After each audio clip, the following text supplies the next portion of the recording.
ഈ ഒറ്റ കാരണം നിങ്ങളെ പ്ലംബിംഗ് മൊത്തം നശിപ്പിക്കും. വാട്ടർ ഹാമറിങ് അതൊരു ശബ്ദമല്ല, നിങ്ങൾക്ക് അനുഭവിച്ചിട്ടുണ്ടാവും. നിങ്ങൾ വാൾവ് അതേപോലെ ടാപ്പുകൾ ഓൺ ഓഫ് ഒക്കെ ആക്കുമ്പോൾ ഒരു അടി, അതാണ് വാട്ടർ ഹാമറിങ്. ഈ വാട്ടർ ഹാമറിങ്ങിൻ്റെ സംഭവത്തിൽ നടക്കുന്ന സംഭവിച്ചാൽ നമ്മളുടെ പൈപ്പിൻ്റെ ഉള്ളിലോട്ട് പിറകോട്ടൊരു വലിയൊരു പ്രഷർ വരികയാണ്. ഇങ്ങനെ പ്രഷർ വരുമ്പോൾ കാലക്രമേണ നമ്മൾ ഫിറ്റിങ്സ് ലൂസ് ആവുകയും പൊട്ടിപ്പോകാനും പൈപ്പ് പൊട്ടിപ്പോകാനൊക്കെ കാരണമാകുന്നുണ്ട്. നമ്മുടെ നാട്ടിൽ ഒരിക്കലും ആരും ശ്രദ്ധിക്കാതെ പോകുന്ന ഒരു കാര്യമാണ് വാട്ടർ ഹാമർ അറസ്റ്റർ ഫിറ്റ് ചെയ്യുക എന്നുള്ളത്. ഓരോ 6 മീറ്ററിലും വാട്ടർ ഹാമർ അറസ്റ്റർ ഫിറ്റ് ചെയ്യാൻ കോഡുകൾ പറഞ്ഞത്. എന്നിരുന്നാൽ പോലും നിങ്ങൾ ഉചിതമായി ഇതിന് വേണ്ടിയിട്ട് ഒരു ബാത്റൂമിൻ്റെ അകത്തെങ്കിലും നോക്കിയിട്ട് ഓരോ വാട്ടർ ഹാമർ അറസ്റ്റർ ഫിറ്റ് ചെയ്യുക. പലപ്പോഴും ഓൺ ഓഫ് സമയത്ത് വരുന്ന ഡാമേജുകൾ സംരക്ഷിക്കാൻ പറ്റും.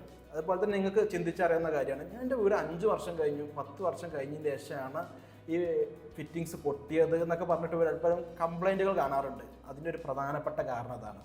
ആ ഫിറ്റിങ്സിൻ്റെ മോശം മാത്രമല്ല, അതിലൊരു പ്രധാന വില്ലനായി വരുന്നത് വാട്ടർ ഹാമറാണ്. അതിന് നിങ്ങൾ വാട്ടർ ഹാമർ അറസ്റ്റർ ഫിറ്റ് ചെയ്യുക. ഇങ്ങനെ ഒരുപാട് കാര്യങ്ങൾ ഒരു പ്രൊജക്റ്റിൽ നോക്കേണ്ടതുണ്ട്.